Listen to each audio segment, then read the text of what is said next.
back to my channel. I'm Jess at Sugar Sparrow. Today I'm going to be doing a video on buttercream I make, how I make it, and just any tips I can give you on how to get that perfect buttercream. So to start off, just to let you know, I use an American buttercream, which is just butter and icing sugar. That is it. And then you can flavour it, either add a bit of cocoa powder, or obviously you can add vanilla. I don't always add vanilla, I quite like it on its own, but everyone's different. First of all, you're going to need a mixer. You can do it with a hand mixer. It might take you a lot longer, you might not get the same finish, but definitely a mixer. I love to use my Kenwood Kmix for buttercream, just because you get a guard, and they are actually more powerful, like wattage wise, than a KitchenAid. Fun fact. I always use silver spoon icing sugar. Mine just come in these big bags, but the ones at the supermarket are obviously a bit smaller. Great thing about silver spoon, you don't need to sieve it. So a lot of other buttercream, icing sugars, to get a smooth buttercream, you need to pre-sieve. This, you literally straight in. And of course, butter. So for proper buttercream, you need block butter, this stuff. This one, again, I just get from my wholesalers. Any like Sainsbury's own brand, Aldi own brand, as long as it's a block of butter. Great thing about this recipe is if you want to make it dairy free or vegan, you just swap that block butter out for a vegan block butter. It's that simple. It is slightly softer, so just be wary in summer months, but it is certainly that easy of swapping out. Always check the ingredients, because sometimes butters can change. Currently though, Stork block is vegan. I also like to use the Flora block. There is a few other options, depends what shop you go to, but it's that simple. Swap that dairy for that non-dairy to get vegan. Super easy. Right, I'm going to start off by, you want this butter to come straight out the fridge. You want to make sure it's soft to touch. This right now, it's rock hard. That is no good. That is going to break your mixer. It's not going to be able to turn. So what I do is I pop each block, obviously out of the packaging, because that's silver, into the microwave for 30 seconds to melt it down slightly. You don't want it wet or anything, to then start mixing it. So I'll come back in just one moment once I've got my apron on, of course, because who wants icing sugar all over this outfit? I've got my apron, I've got my bowl to pop my butter in.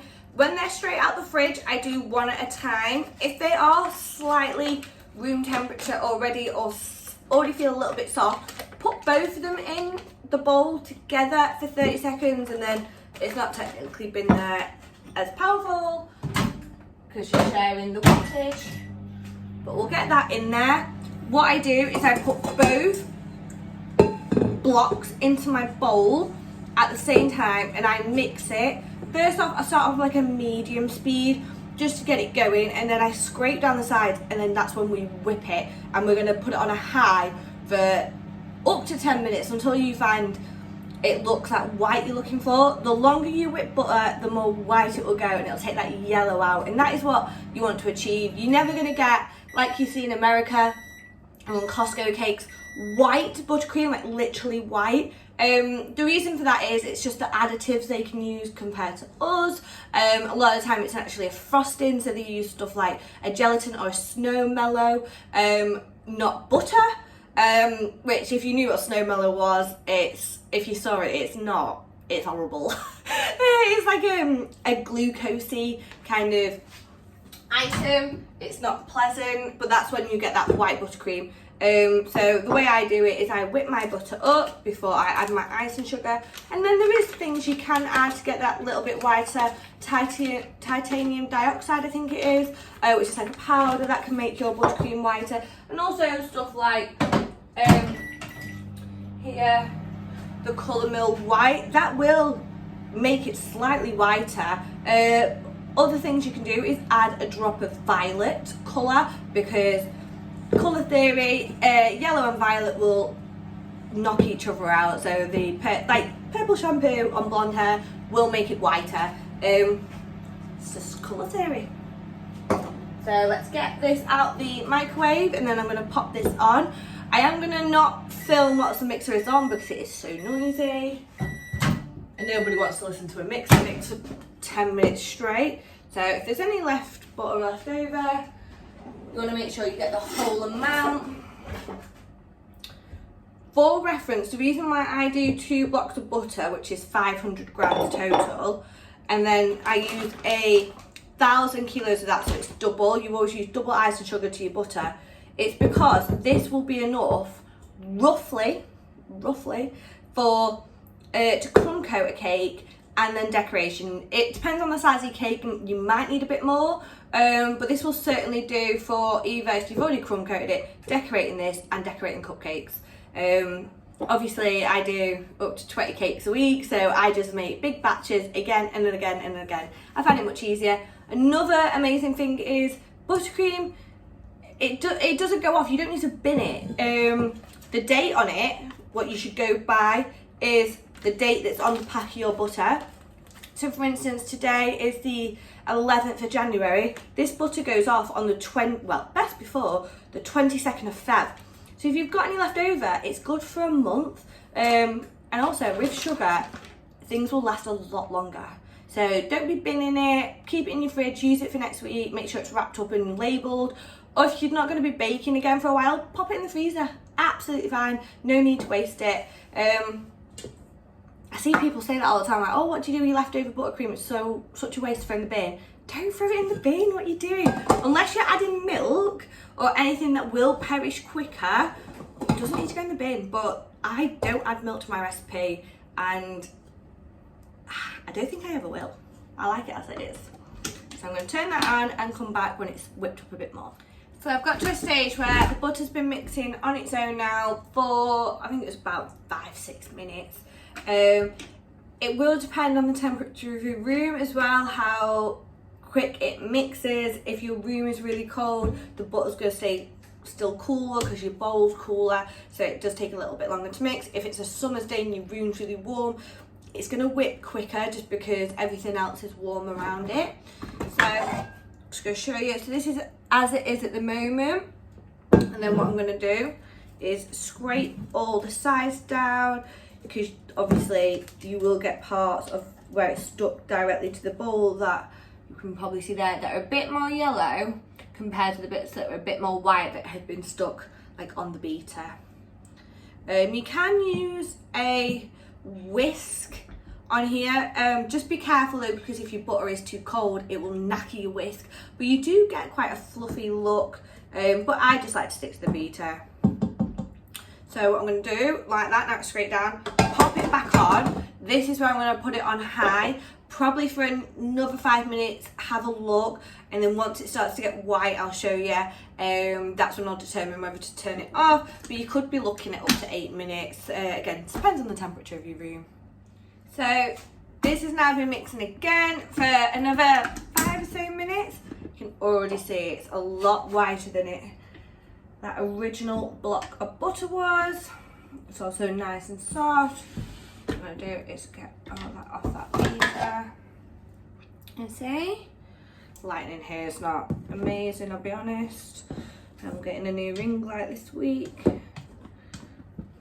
but there you go, you see that? So it's nice, you see how soft it is. Right, what I'm going to do now, make sure it's not too high up on the edges, otherwise it will get a bit messy. So, just push it to the bottom, like so. And this is when I'm now going to add a kilo of icing sugar. You can, if you want, do it bit by bit. So add like 500 grams, mix a bit, add 500 grams. I just like to shove it all in because I'm lazy. So I've got them on scales, of course. Try not to do it by eye. I mean, unless you've got a whole box, but sometimes they can be underweight. This bag is already open, so I will use this one first.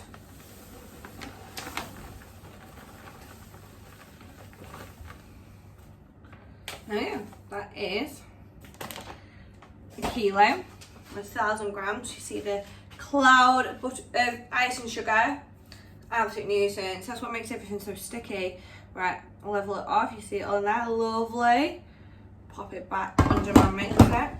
Again, you want to, especially if you haven't got a guard, start slow and steady when mixing icing sugar. Once it's combined, you can then put it on high. So, and scrape it down. So I'll show you that again in one moment. So I've now had the icing sugar and butter mixing together slowly. Once it all combines. And I'm going to scrape the bowl down to make sure that, you know, any bits on the side that have maybe been missed or they're stuck to the edge are all together. Like so. At this point, this is when you can add your vanilla. Or if you're wanting to do something funky, this way you can add, I don't know, like strawberry flavour or any other flavours you've got. I just like it plain, I'll be honest. So it is, as you can see, really thick and firm. You cannot decorate a cake like this or pie or anything. So once it is combined, but it's still really firm, we've scraped down the sides. We're going to put it back on the mixer, high, again for quite a while.